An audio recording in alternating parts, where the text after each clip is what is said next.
the finest musicians, led by an equally fine conductor. He sold stereo records by the bucketful.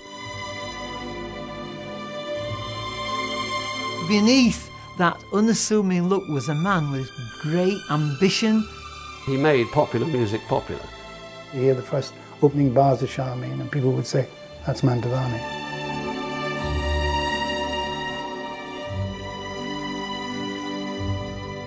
He is known everywhere. Absolutely everybody of certainly my age and older has heard of Mantovani. I have noticed that when one has a beautiful melody, it lends itself particularly to string orchestration. The biggest selling stereo performer for many, many years, beating the Beatles, Elvis.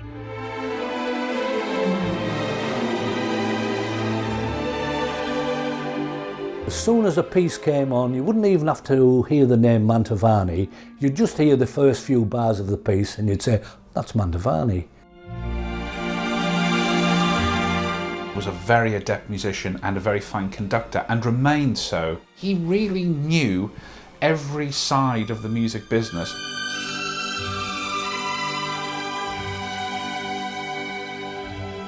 If you're going to take a pencil and draw an archetypal Italian conductor, that's who you would draw. Mantovani was a man that was almost always in the Savile Row. Mantovani, I tell you what, one of my heroes.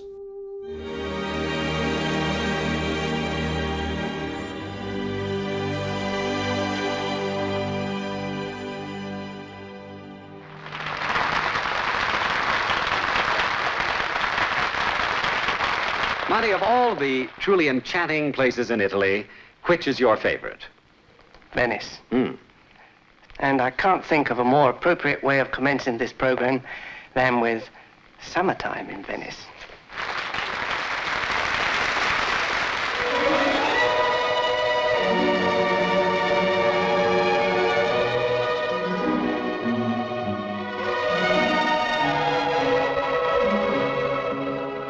Mantovani was born in Venice in 1905 to a musical family.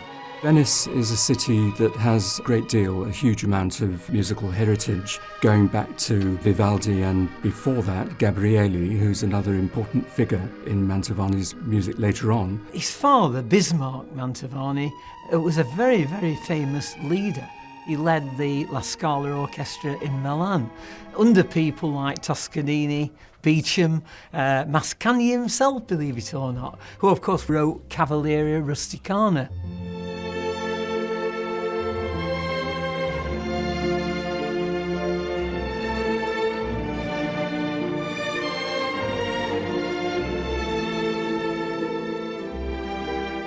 I was actually born in Venice. I was brought to England at the age of 4. I started becoming interested in music because my father was a professor of 2 conservatoires, knighted by the King of Portugal. It was my mother who said to him, after all, you are a professor of music, why don't you try and see if he has any ability? Mantovani's mother, Iperia, encouraged him to learn the piano. Father, though, probably thought, well now, you know, he's never going to make a lot of money, because father hadn't made a lot of money. Music in those days was a very insecure profession. We tend to think of orchestras existing everywhere. It wasn't the case in those days. Orchestras were rarely permanent. They existed and then were disbanded until the musicians were needed again. But the young Mantovani thought, no, Dad, you know, I want to be a musician.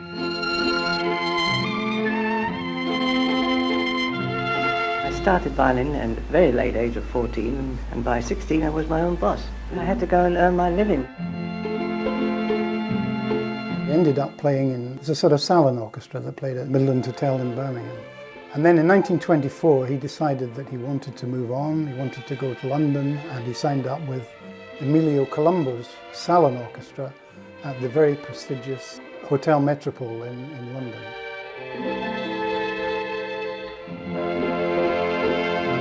Mantovani realised that to make a living it would be necessary to try and find a regular form of entertainment playing. The hotels were the answer.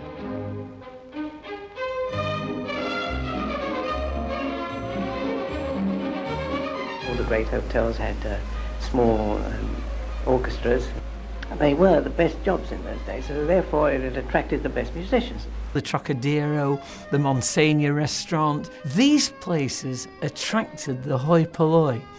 And all the great artists that were playing in the theatres, people like Noel Coward and Ivan Novello, they all frequented these venues.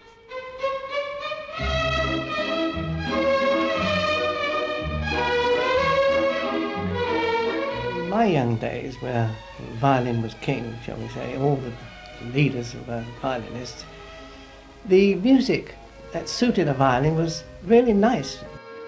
Eventually he took over Colombo's orchestra in 1927 and began broadcasting lunch times on the BBC.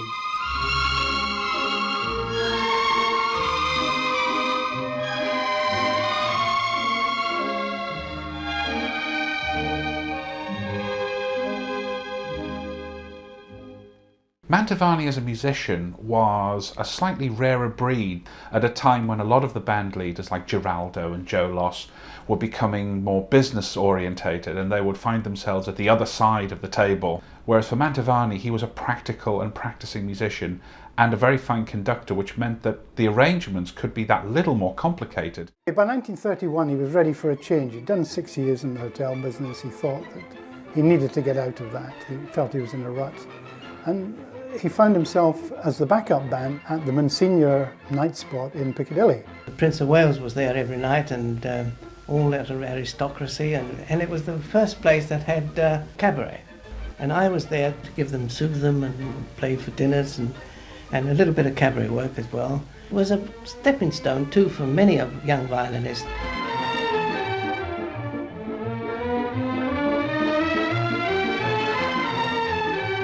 He was actually using his surname professionally.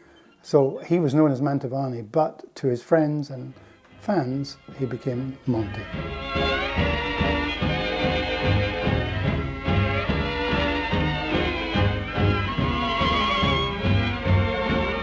Mantovani formed an orchestra which is known as the Tipica Orchestra. These existed all over the world. They started in Argentina, and the idea of a Tipica orchestra was that it was there to accompany the tango, and the vital ingredient of tango orchestras was the bandoneon, an accordion-like instrument. Over here, we tended not to use the bandoneon, but the accordion.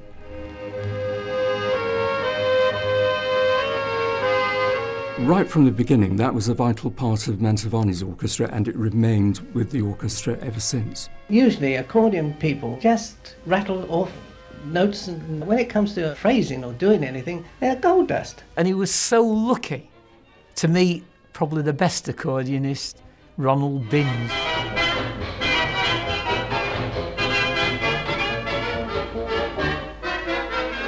Ronald was a superb accordionist, pianist, composer and arranger, and it was soon clear to Mantovani that Ronald Binge would become a very important part of the sound. So he set up his orchestra with strings and, of course, an accordion. It was a versatile orchestra that could play anything from Argentinian tango to a Venetian waltz, and you'd actually think it was a Venetian orchestra playing it. It was based, of course, on a gypsy band, because in fact at times they dressed as a gypsy orchestra.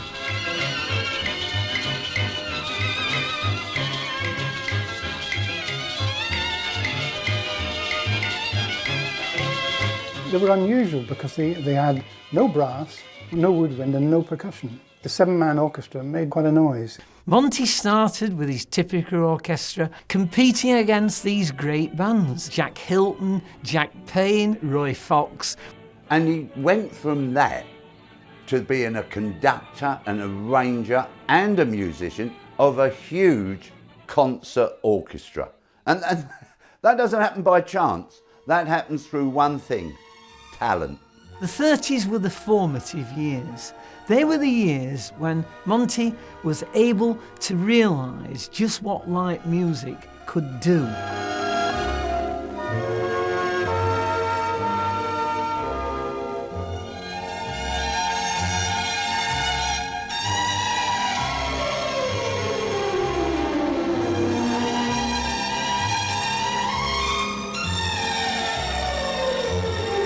In the summer of 1934, the Monsignor suddenly closed down. They had been losing a lot of money. There was Mantovani with no job in the middle of the Depression. He decided to go touring the UK, and that made him well known to the general public. He actually appeared at Butlin's holiday camps at Clacton and Skegness.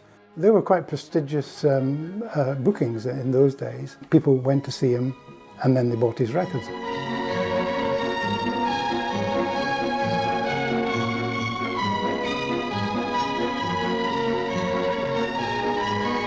And of course, it all changed with the outbreak of war.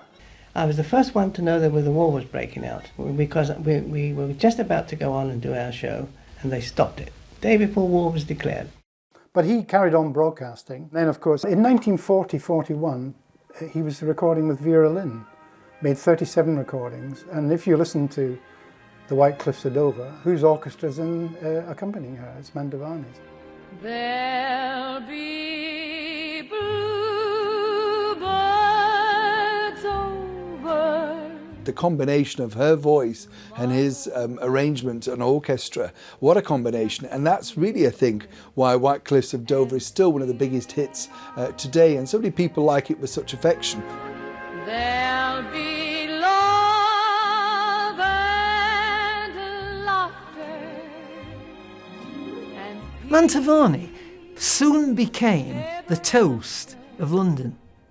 And it was soon well known that people like Ivan Novello and Noel Coward, they actually wanted him to be part of what they were doing. Then I was asked to do shows for Noel Coward. And of course there was a very enjoyable period, if I may say so.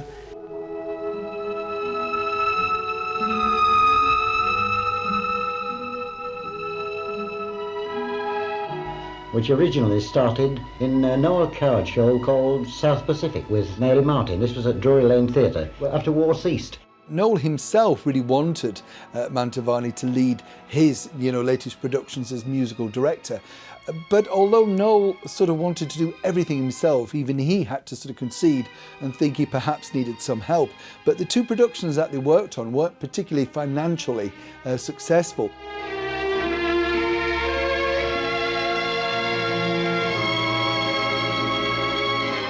Just at the start of the war, he joined Decca Records from Columbia, his previous label.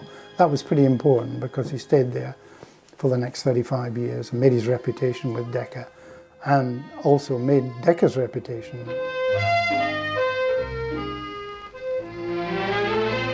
At the end of the war, Mantovani was reunited with his accordionist, Ronald Binge, and Decca wanted to increase their catalogue of orchestral music and wanted Mantovani to consider expanding the orchestra.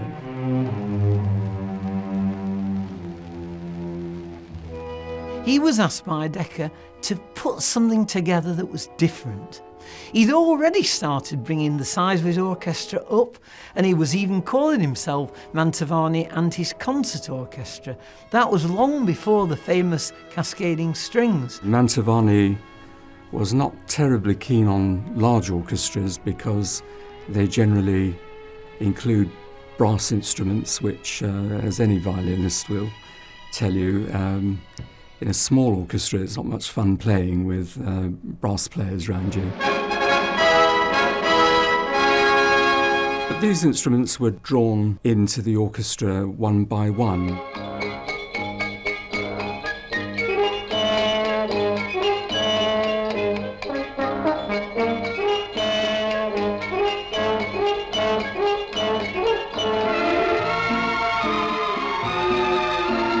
In about 1945, Decca were looking at a new form of sound recording called full frequency range recording.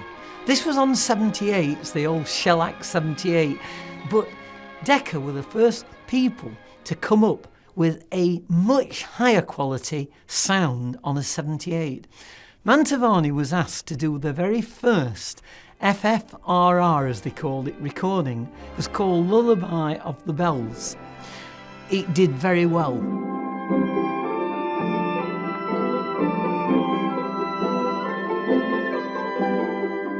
I remember when everything was mono, and then suddenly here it comes, stereo.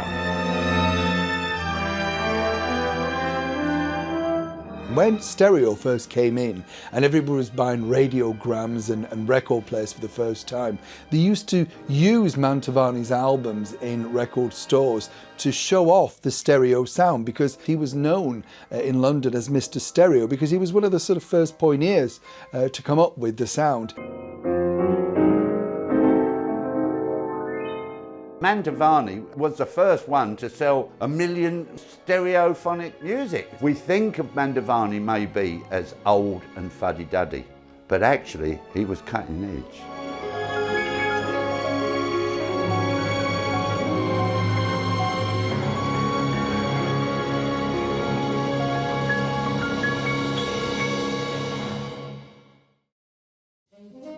And now, Captain Glenn Miller.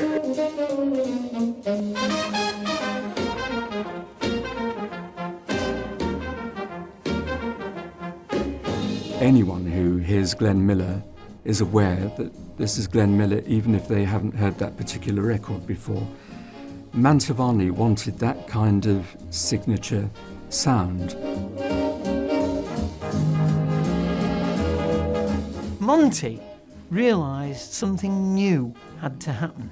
In 1950, Harry Sarton and the Decca people wanted a sound very similar to the likes of Andrei Kostelanetz, who was big in America, and Wayne King, who at that time was the Waltz King.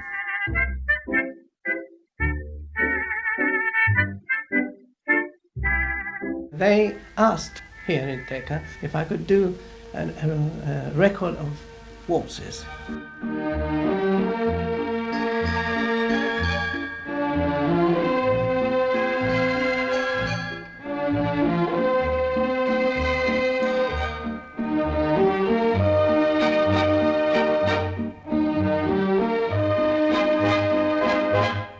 That period, the American orchestras, I think they were the best of all. They had some tremendous musicians playing that type of music, that's why it was so good. So I said, is there a chance of if we can think of something else, something they don't use? And Ronald Binge was scoring for me at the time, and he thought it would be a good idea. The only thing they don't use is the strings. So I had a fight with the Decca company to give me a chance to use really a mass of strings, because it's only a mass of strings that gives you a certain sound. Ronald Binge, he wrote a piece back in the mid-40s called Cornet Carillon,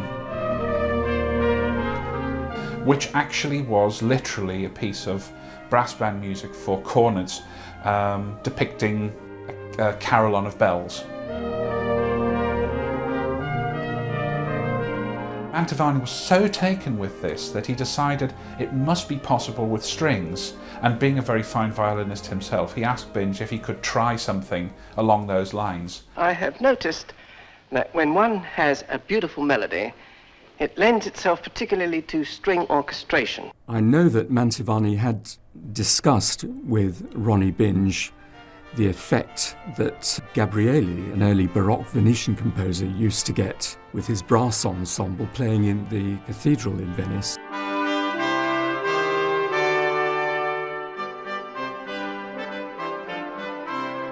This echo sound that Gabrieli was also able to recreate outside in the open air.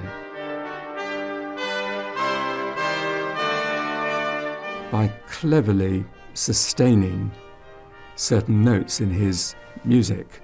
In a cathedral, when a choir or an organ sings or plays, when the organ or the choir finish, the sound doesn't. It continues and decays for anything up to 4 or 5 seconds. Mantovani used this technique, but he blended it in with his own ways of orchestrating. The violin parts were always distributed as violins A, B and C, and those parts again were split into 3. So you had 9 separate parts going.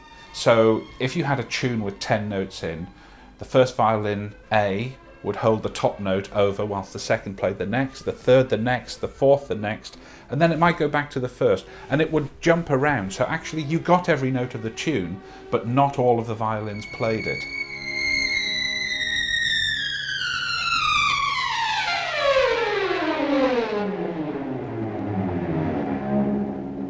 And so managing that was to make sure that anybody holding on a note as part of the tune didn't hold it on in a very loud manner. It had to be almost like ringing bells. Putting that into practice is far more difficult, and the reason for that is because music relies on chords. Chords are made up of particular notes, and the moment a chord changes, so do the notes. So it's a very judicious procedure in writing that so that it's successful.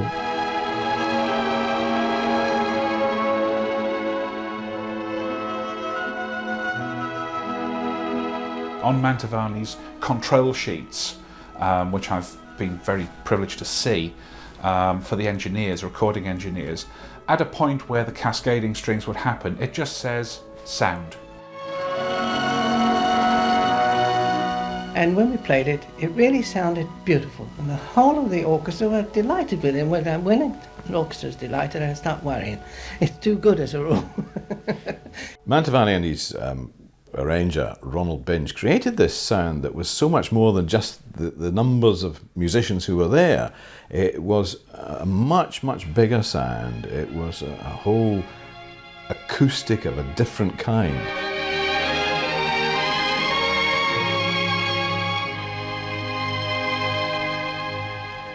Mantovani recorded a lot of waltzes, and eventually, of course, one particular waltz was to make him world famous, and that is Charmaine.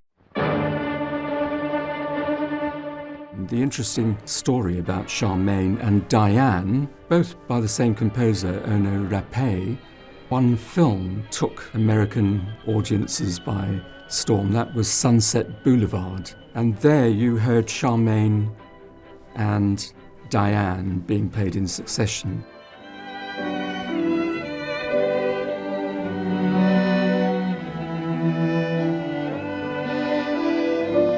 Mantovani, with his wife Winifred, saw this film and thought these would be excellent numbers to record. They were waltzes, so they fitted into that project.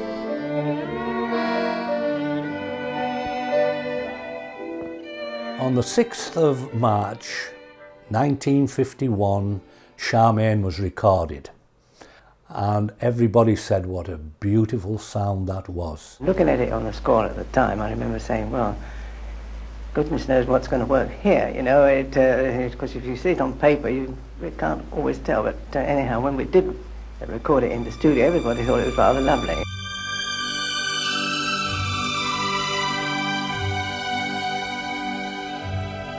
How does he do this? You know, has he just got them all playing the same line in a massive echo chamber? This sound was recorded without any gimmicks. It was recorded in a studio in Decca, #1 studio at West Hampstead. They used to take the carpets out. And then all of a sudden you discover that there's skill in there of making the notes overlap in a particular way that actually he's inventing an echo chamber without the need for one. I used to love Charmaine because they have this wonderful glissando, i.e. a downward fall, or it can be an upward fall, but in this case, da da da da da da da da da da da.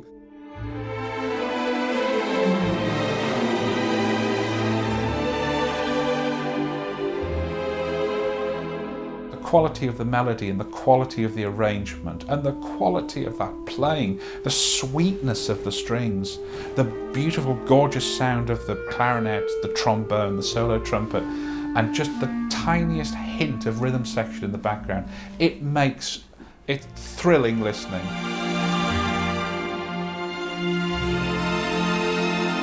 American DJ called Randall, he was asked to play Charmaine. The switchboard lit up and he played it again, and he continually played it the whole day, and then people were asking, where's the single? And of course there was no single at that time, it was on an album. Charmaine, of course, was plugged so much in America, particularly in Cleveland, that he was played 24 hours a day by a disc jockey, and I think that was the start of Mantovani's success.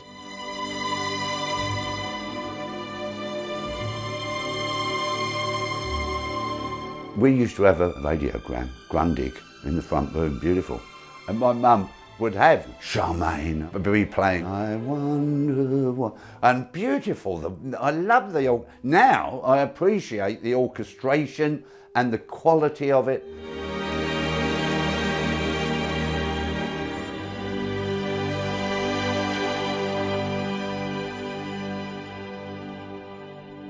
You play Charmaine the first few times because that's the one everybody wants to hear because it's lovely, and then after that you think, well, surely there must be other things, and that's when you start going into the other tracks on the album. Beautifully constructed, beautifully arranged, beautifully delivered. Apart from Charmaine, obviously the Green Sleeves, the song from Moulin Rouge, and the record he made with the singer David Whitfield, Cara Mia.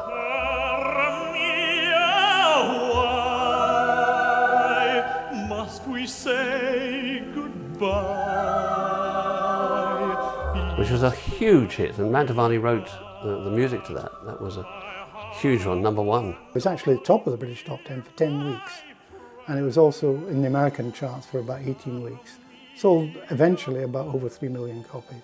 Many musical compositions have been associated with various stars. And he backed a lot of the great vocalists of that time. David Whitfield. Cara Mia, mine. There he is there.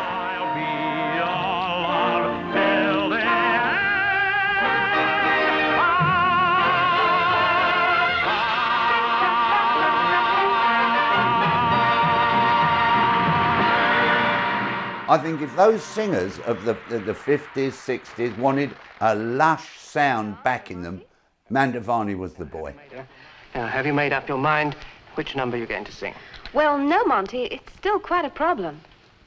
I don't see why it should be a problem. You've made up your mind who the composer is. The BBC was playing lots of light music. It was a big, big industry, lots and lots of people at work. So to stand out in that, you had to be really something special. And Mantovani, with that special sound, just lifted himself way above everybody else.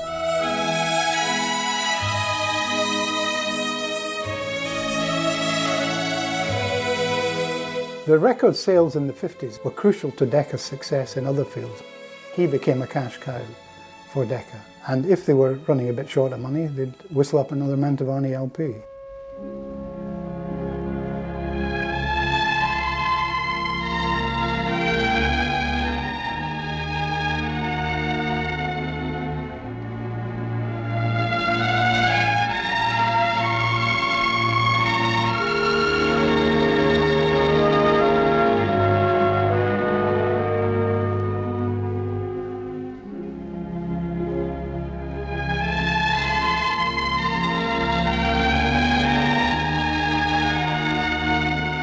He had 4 key musicians at that time, and they stayed with him most of their careers. One of them was Wally Ashworth, who was his band manager. He was also one of the bass players. And it's unusual, I suppose, to have a bass player as orchestra manager. One looks upon the bass perhaps as not one of the most important instruments, but Wally was a very, very good communicator. I met him many, many times. An unassuming man in many, many ways, but a real enthusiast. Secondly was Charlie Bottrell, his ever loyal percussionist, who was never absent from any concerts that he ever did. Charles was a one-man percussionist. He played everything, and he did it with panache, he did it with style, and he did it with charisma.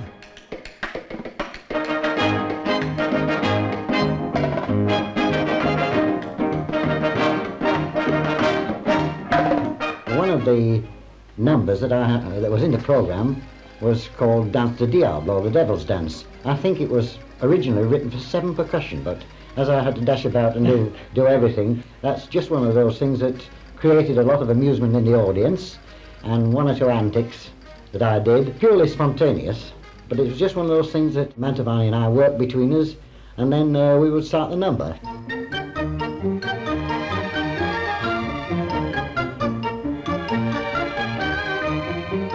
one occasion, for the next piece to play, he hadn't got all his bits and pieces. He just put his hand up, and I thought, what the hell's going on down there? It got a tremendous laugh. And it's one of those things that just happens to have tickled the public's idea of percussion, and I think it amuses them, and I think that helps towards the general performance, a little bit of amusement. In the case of the Mantovani Orchestra, I must tell you, the drummer was massively important. Monty recognised this, and he was with him right up until the end.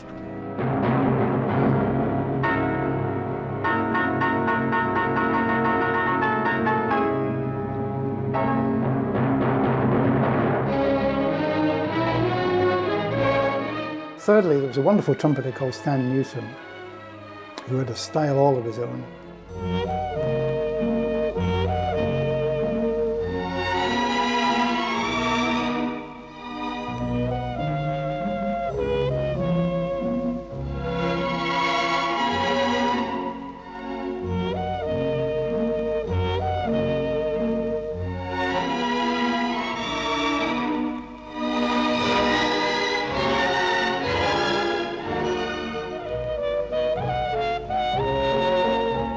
Lastly, but not least, was of course his arranger and accordionist and multi-instrumentalist Ronnie Binge, who had come on the scene in 1935. They were musical partners really for about 17 years, apart from one absence during the war. And they worked as one. They were extremely well suited to each other. Post Ronnie Binge, he employed Cecil Milner, who had fitted into the team really well.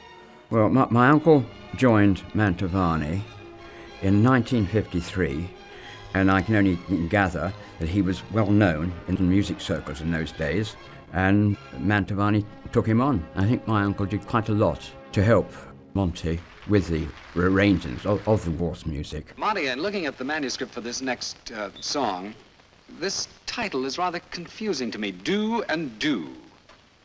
Would you explain? Well, Do and Do is the famous waltz from the operetta Fledermaus, the Bat.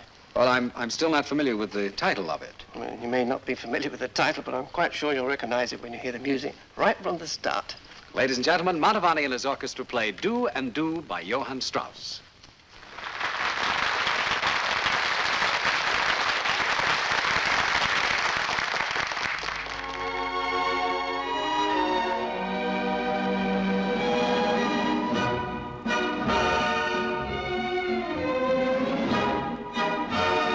Along with Cecil Milner, they got hold of Roland Shaw, who was the main man at Decca, and between the three of them, they did some wonderful arrangements that have stood the test of time in that music.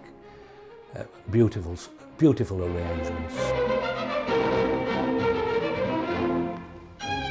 The staff arrangers at Decca in the 50s and 60s, such as Ronald Binge, Cecil Milner, who did an awful lot for Mantovani, Mantovani himself, Roland Shaw, these people could turn on the Mantovani style and make it sound paint fresh. Mantovani was meticulous by nature. His musicians were drawn from the best orchestras in London. The string players were certainly leaders. They were hand-picked from all of the London orchestras.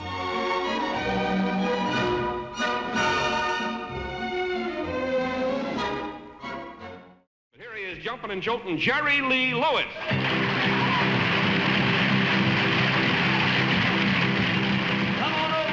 Back in the Mantovani days, that was when Jerry Lee Lewis was coming along, Eddie Cochran, the Everly Brothers, Buddy Holly, Presley, Chuck Berry. These were all my heroes. You know, like my mum used to say, well, come and listen, we've got Mantovani on the wireless. I'd say, shut up, Mum, I want to go in the front room and listen to Jerry Lee. Shaking and baking.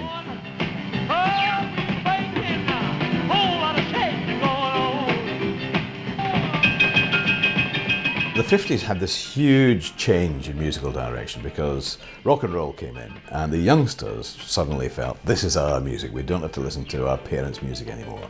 So they went off and the Elvis Presley, Cliff Richard, Beatles, Rolling Stones as you went into the 60s. And yes, the Beatles came along, and pop and rock, rhythm and blues, and jazz overtook as well. But Mantovani knew that his core audience would always be there. It hit a constant.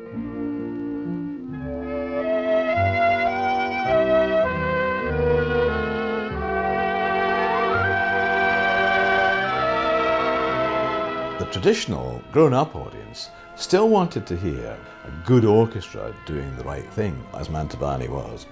They were cleaning up, they were making a fortune and selling vast numbers of records.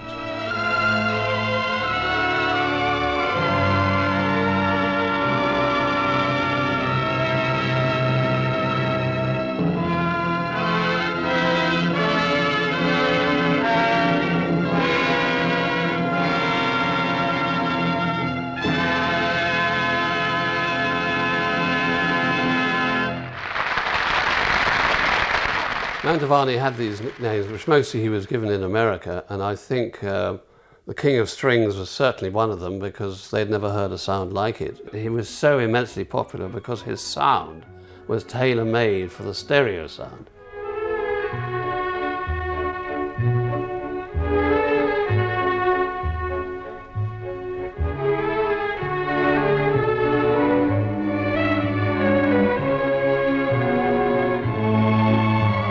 He made more US dollars in America in 1958 than any other British artist. By May 1959, he'd sold 1 million stereo albums, the only recording artist on the planet to do that at that time. Sinatra hadn't done it, Presley hadn't done it, but Mantovani did.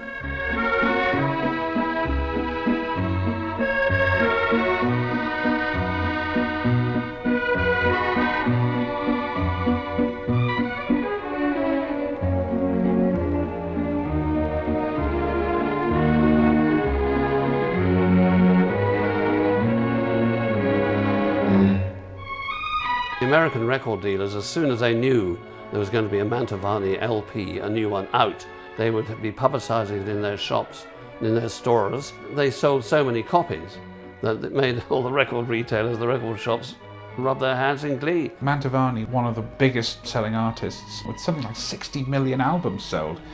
That is an extraordinary statistic.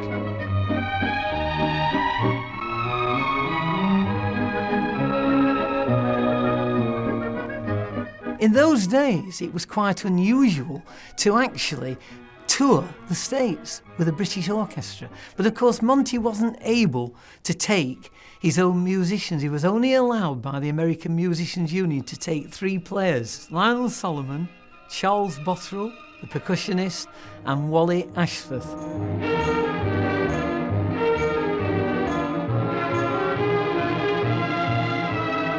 We had special permission to go to America, and we broke a record because we were the first British musicians to be allowed to play in America for 33 years.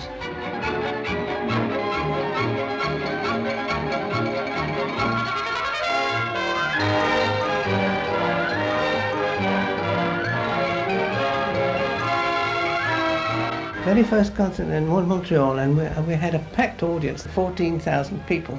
And it only held 10,000, the rest was standing. The leader was petrified and couldn't move across the strings. The next concert, the same leader dropped his glasses. We had to stop the orchestra while he went down in the dressing room and got a new pair of glasses. Of course, Mantovani was in a terrible state. In fact, Walter Ashworth and I went in his dressing room in the interval, and we had to give him a couple of shots of brandy, otherwise he would have packed up and gone straight home.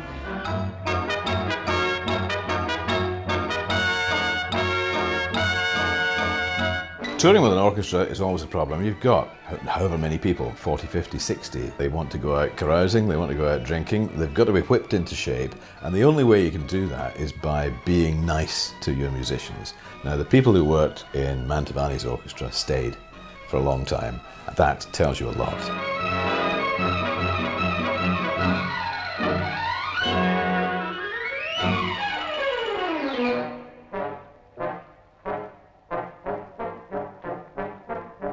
The most concerts we did were 66 one-nighters in 11 weeks. I think in the 11 weeks we covered 14,000 miles by road. They went to just about every single state there was. They went every year for up to 3 months, playing virtually every day These were absolutely back-breaking tours.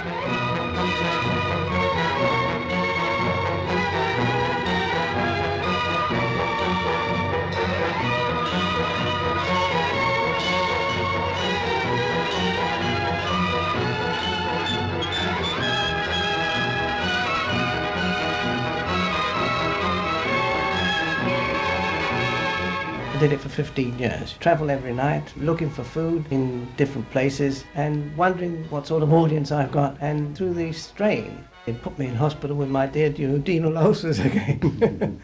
He was playing in Minnesota and he got ill and they had to cancel the concert. And instead of giving their money back to the audience, they said, no, give us the tickets for next year's concert.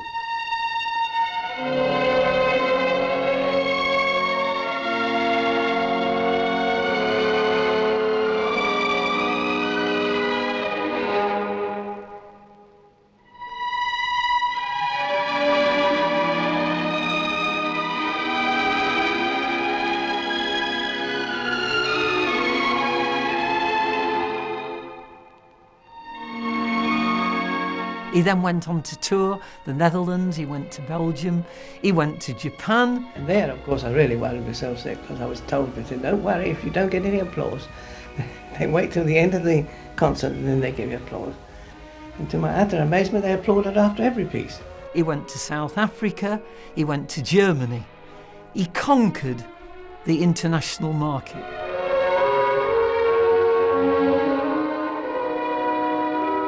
When he was on tours, he would do the show, but was not interested in the after-show parties. He liked nothing better than to be able to go home to his family. He was a very family-orientated man. There were two children, Kenneth in 1935 and Paula in 1939, and it was a very tightly knit family. His grandchildren loved him, his children loved him. They could do anything with him. Whereas when he was on the recording studios or on tour, he was the total master.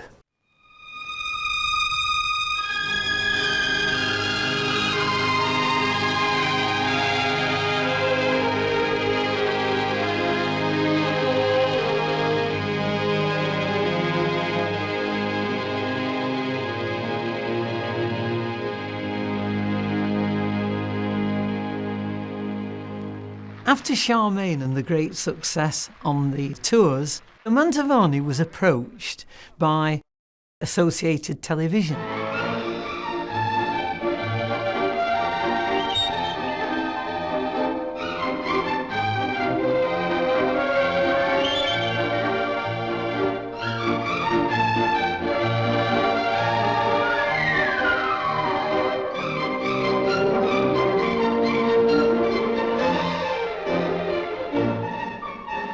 ATV, they were going to have to make 26 episodes, each running total 30 minutes with a commercial break. They made a pilot and it was increased on the strength of that to 39 30-minute shows.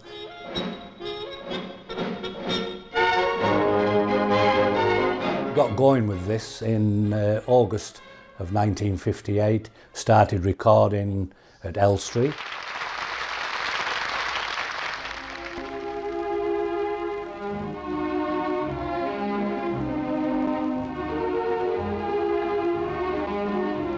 A proper soundstage was set up for them, and these episodes were made and then they were distributed. And they were shown actually in the British Commonwealth, Japan, the USA, Middle East and Canada.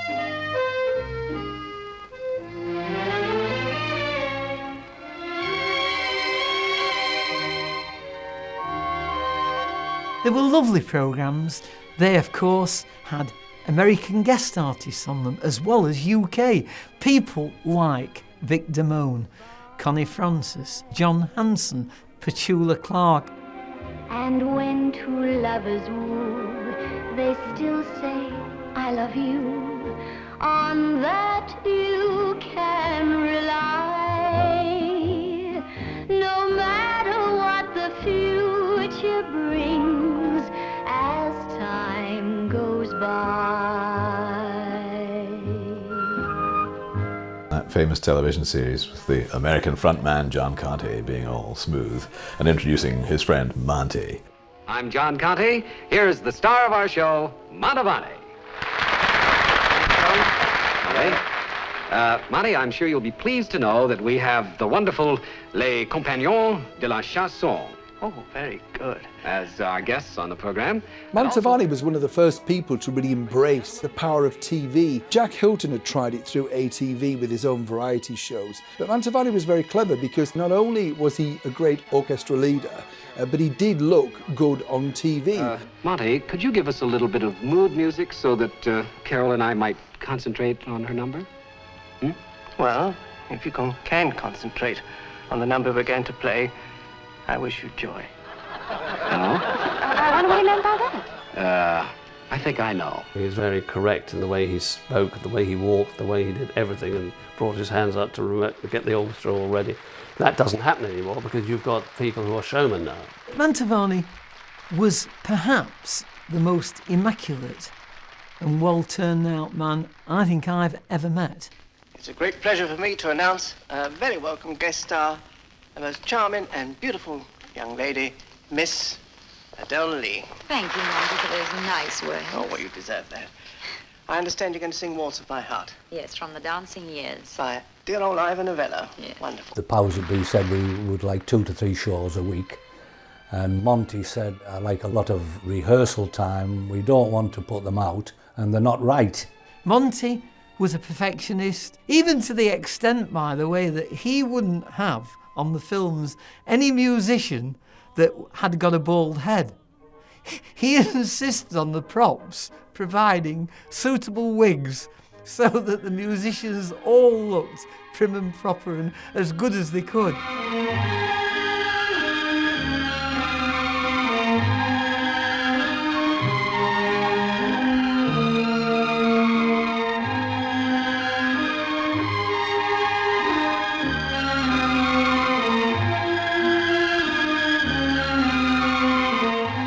The idea was they could play against their gramophone records. In other words, mime. But that was never going to be acceptable to a perfectionist like Mantovani, because it would have always been false. So Mantovani decided that they'd got to play the pieces live.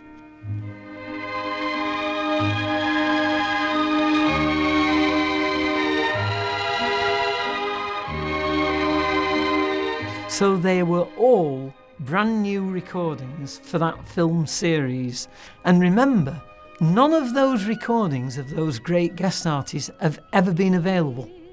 They are unique to those programmes. His lips are much too close to mine.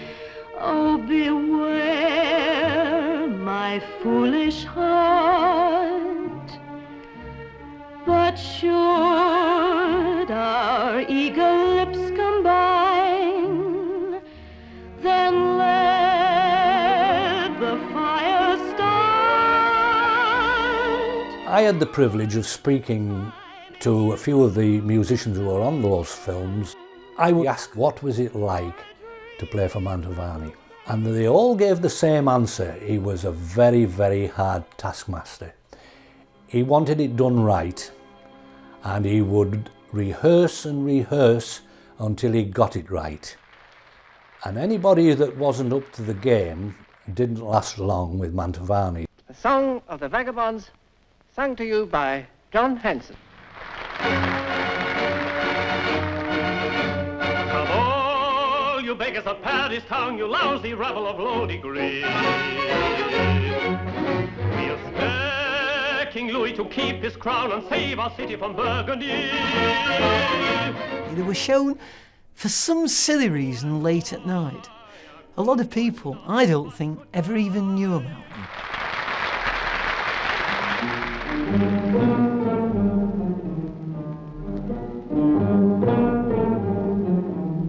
Since 1960, those episodes have never been seen. What a tragedy, because those films were all iconic. They had the original full orchestra, all the original players. I think it was a tragedy that nothing ever happened with them.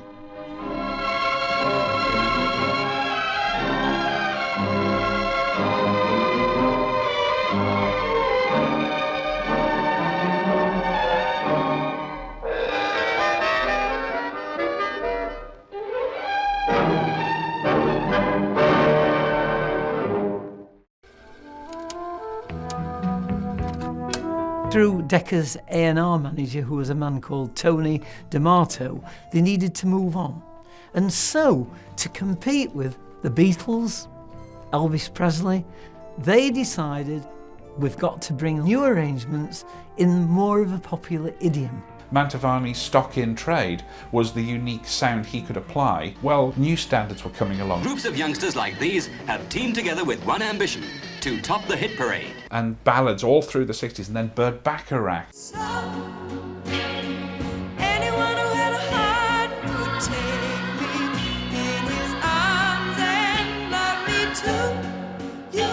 So Mantovani, rather than dismiss them, as some did, used them. He did everything. The theme from Shaft, The Avengers. Recently, you know, there has been some very fine music written for the films, and it's a great pleasure to play it.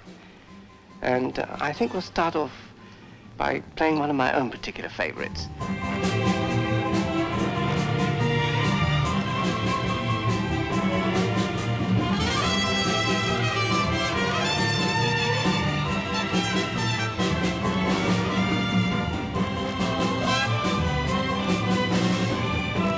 He was a true crossover artist before the term was invented.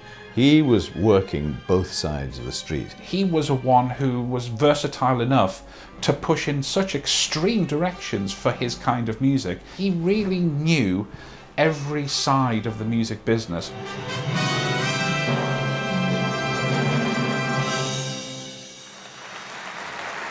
If you make a success of a style and people like you for it, it's very difficult to keep to it all the time. The thing to do is to try and get some of the newer pieces that are going and see if you can apply your type of orchestration.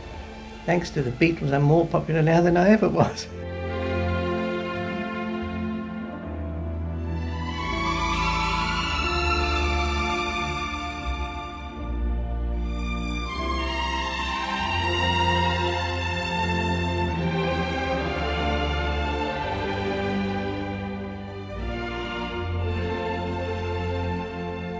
Sir Paul McCartney at the time apparently didn't like some of the arrangements that he'd done of the classic Lennon and McCartney tunes, but now in his older years he's realising actually just how beautiful it made his compositions sound.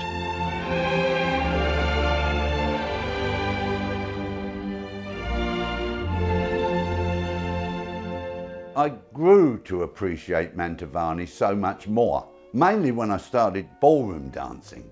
Because dance is about movement and music, and without the right music, the movement's never right. And some of Mantovani's waltzes were just perfect.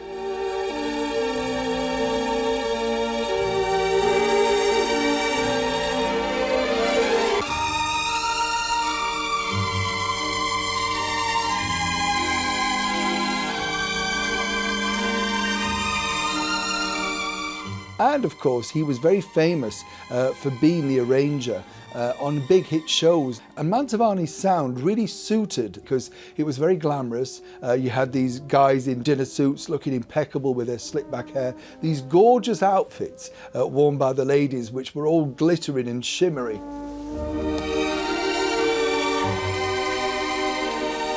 It was a lush, full sound, beautiful load of fiddles going and working away there.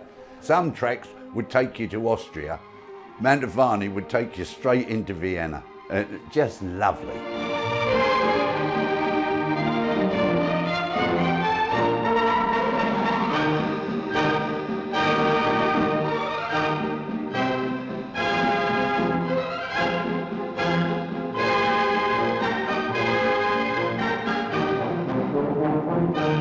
He was on a par in terms of sales with Frank Sinatra and Elvis Presley. He sold over 60 million albums in the period from 1950 to 1980. These are massive figures by any standard. We were in Chicago, and one of the gentlemen that was sitting next to me happened to be the manager of Sears Roebuck, and I heard him give an order for 30,000 records of Mantovani's, which of course staggered me. So I said, "You're kidding." So he said, "Well, if you don't believe me, come and look at my warehouse." For me, Mantovani is one of those unsung heroes of music. And he created a musical style that we still hear today with different orchestras, but they've all developed because of standing on Mantovani's shoulders. People are still buying my LPs in large quantities. I may be so rude as to say that. Obviously, they don't buy it because they like me or anything like that. They like what they hear. Monty was a different man in private to what he was on the podium. He was a very easygoing family man. People tell me that whenever they met him, he was beautifully dressed, handmade suits naturally from his heritage, and always smelt very expensive. Now, I understand you're going to sing something from Annie Get Your Gun for us. What I is it? certainly am, and it's my favorite song. Which one? They say that falling in love is wonderful. Oh, that shouldn't be too difficult.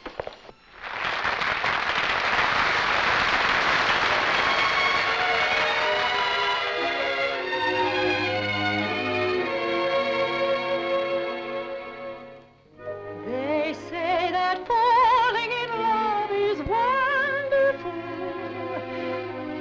wonderful, so they say. And with the moon up above, it's wonderful, so they tell me.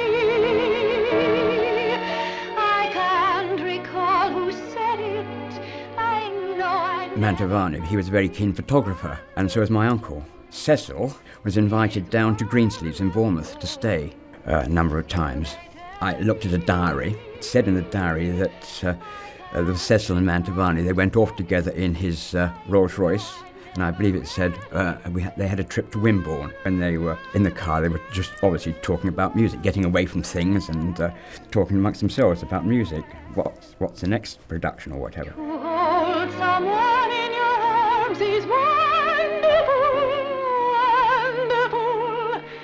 in every way. He was a gentle, disarming and humorous man. But when he got on the podium in rehearsals, he changed.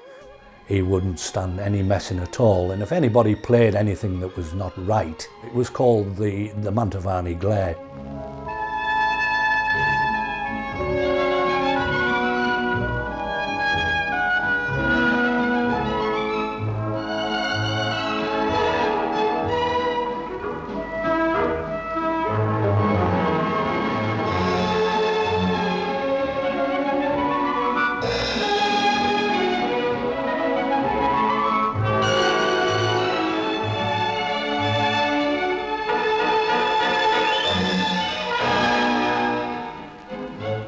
He was known to have a temper occasionally. This didn't probably manifest itself too often because he was a very, very unassuming man, actually.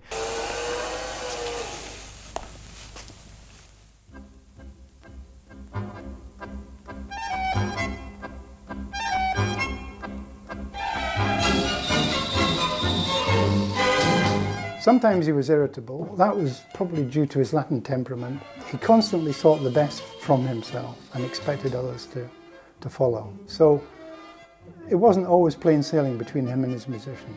You have to really know him to understand him, because unfortunately he cannot explain exactly what he wants. He expects you to know. You have to work with him a period of years to know exactly his moods, and being Italian born, of course, he's typically Italian temperament. He was a man that wanted perfection. And of course, being the most brilliant musician himself, I think he expected quite rightly every other musician to be as good as he was. He was obsessed with his own importance at times, but all the band leaders were.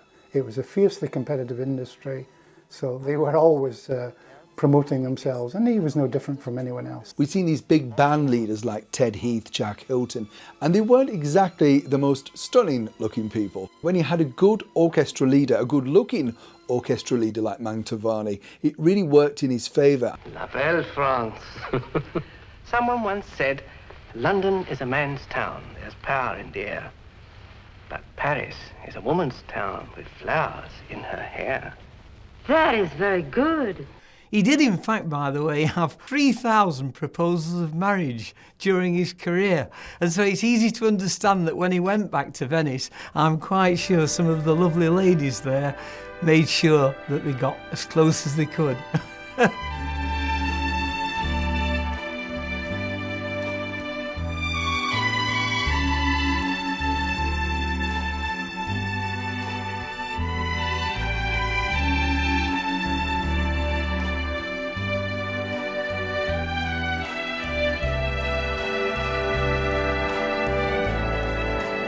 I think with all great artists, they don't take it for granted. You know, they're only as good as their last gig. And I understand totally with Mantovani, that the fact that he used to come out nervous, frightened almost, petrified that this was not going to be great. I was at a concert in Leicester, and this would be around about 1967. Mantovani came on stage. They played the Cascade, which was the opening, and soon after, Mantovani suddenly left the conductor's stage and went off. I never found out exactly why. And then he came back on, conducted the next number and carried on normally.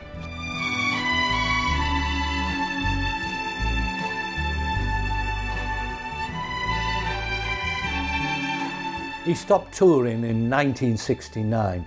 He did 15 consecutive tours to America.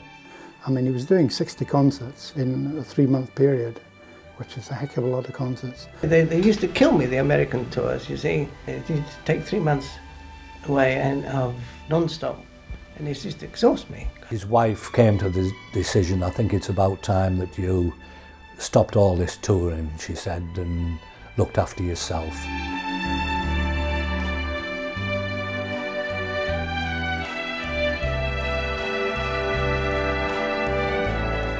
Over the years, Monty spent so much time recording, touring.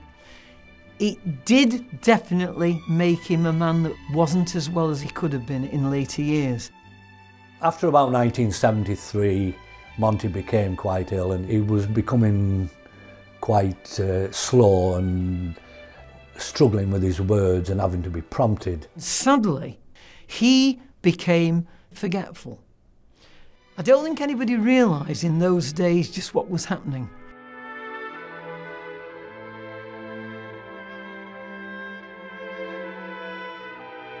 The very last LP that was made was 1975. The Greatest Gift is Love, it was called. And Monty became so ill that he had to come home, and Roland Shaw finished the recording session off, and that was the last one he ever did. I went to visit him, and I don't think he recognised me, because at this time I don't think he was remembering very much at all. He said, "I'll put on my last recording." And I sat there on the settee at the side of him, and as he played it, I looked into his eyes because I was within a couple of feet of him. And I can swear to you, I saw tears rolling down. Even I became emotional because I could see a great man who had done everything. He was a man that was revered by the whole music industry, and I looked at him and I thought, could this be nearly the end?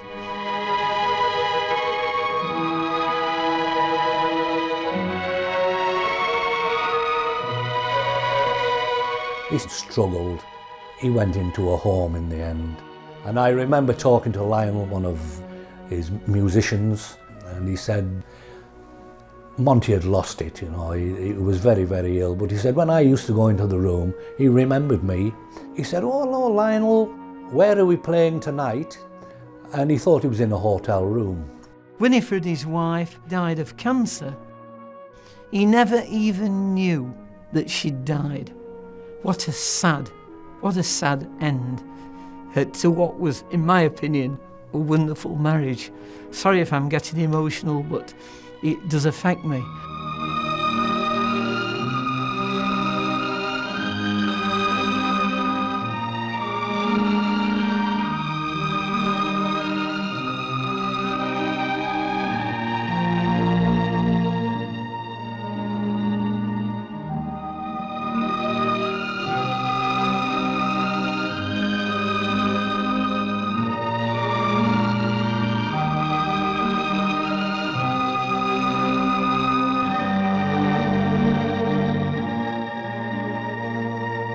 He never recovered from that, and in 1980 he died.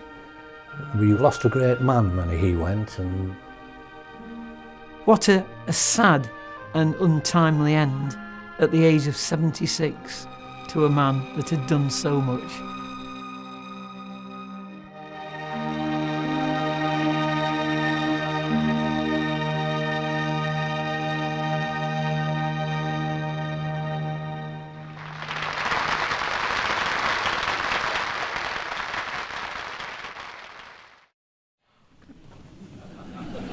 I'm ready. Paul's ready now. I had been brought up with Mantovani from the age of 13. I'd learnt percussion through Charles Botterill. I'd got every single record that Mantovani ever made. It was my ambition. Could I one day either play in the orchestra or bring it back? Paul Barrett got behind Mantovani's son, and they decided to put this concert on because they knew that in that part of the world, Bournemouth, a lot of retired people, the music of Mantovani was very little heard. A lot of people ask me even now, why did I think I could bring back the orchestra after so many years? Because don't forget, one of the last performances with Mantovani was in the 70s.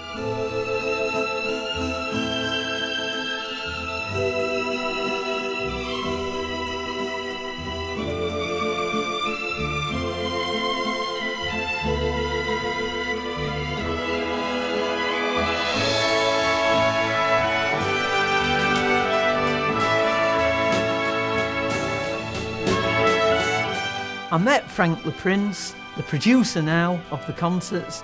Frank, being a great violinist, a professional musician, Frank loved the idea. Where are you, Frank? Behind you. Oh, yes. There he is. Frank the Prince has arranged an awful lot of stuff tonight. Paul asked me what did I think about the possibility of bringing back the Mantovani Orchestra. Now this, to me, seemed like just a dream. Everybody told us it wouldn't work. We did our first concert in 2008 at the Pool Lighthouse, and it was packed. It was a sellout. We were so lucky in that Ken Mantovani allowed us to have original manuscripts for the orchestra to play from. These sets of parts, dusty scores, yellowing pages of manuscript, and I get to look through them and I see Mantovani's red and blue pencils. And you think, the man turned these pages, the man made this music live.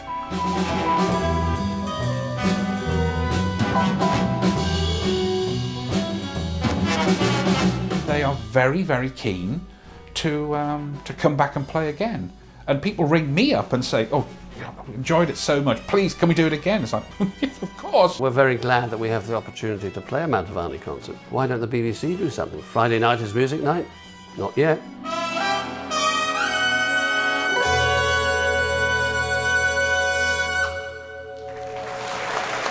One of the biggest fans of Mantovani was none other than Brian May, and he told me that himself and Freddie Mercury would enjoy that music.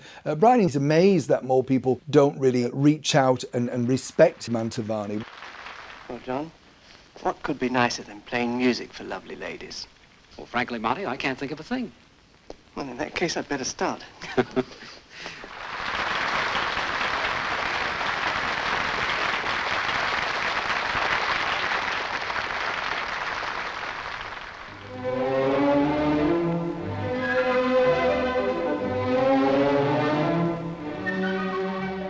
You listen to it now, you would say, That's a nice fine recording. When was that recorded? Is it recent? Not knowing that it was done 30, maybe 40 years ago. It stood the test of time. James Last is still going strong, but for the moment, André Rieu is the big name in Britain. They owe their popularity in many ways to Mantovani, because Mantovani was the first light musician with his own orchestra to tour.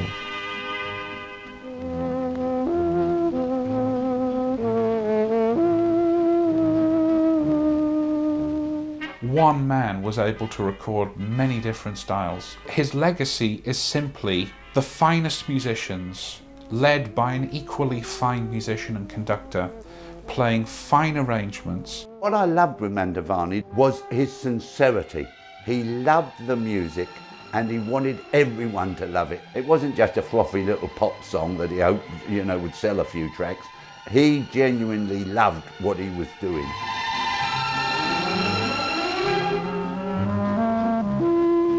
Everything that was popular, he made more popular by the fact that he recorded them so beautifully. The legacy of Mantovani is in making the strings of an orchestra come alive. So much more than just the number of musicians that you have. They're making this huge ambience and drawing you in, warming you.